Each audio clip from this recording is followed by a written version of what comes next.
حیدرآباد کے بازار گھاٹ سے تعلق رکھنے والے 30 سالہ محمد اسفان، جنہیں روسی فوج میں دھوکے سے شامل کیا گیا تھا، یوکرین کے ساتھ جاری جنگ میں جاں بحق ہو گئے ہیں۔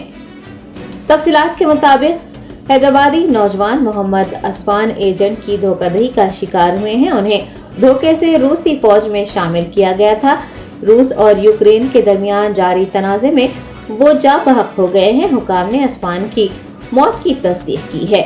واضح رہے کہ محمد اسفان کے افراد خاندان کچھ دن پہلے ہی AIMIM سربراہ بیرسٹر اسد الدین اویسی سے رجوع ہوئے تھے اور ان کو جنگ زدہ علاقے سے واپس لانے میں مدد کی درخواست بھی کی تھی۔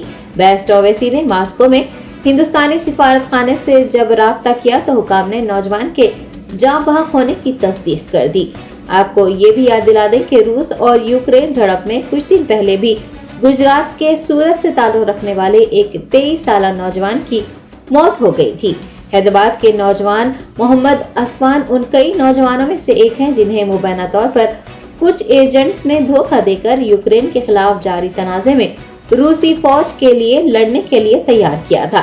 اسفان کے افراد خاندان نے مرکزی حکومت کے وزارت خارجہ سے روس میں پھنسے نوجوانوں کو بحفاظت ملک واپس لانے کی درخواست کی تھی اور دھوکہ باز ایجنٹس کے خلاف بھی سخت کارروائی کرنے کی مانگ کی تھی۔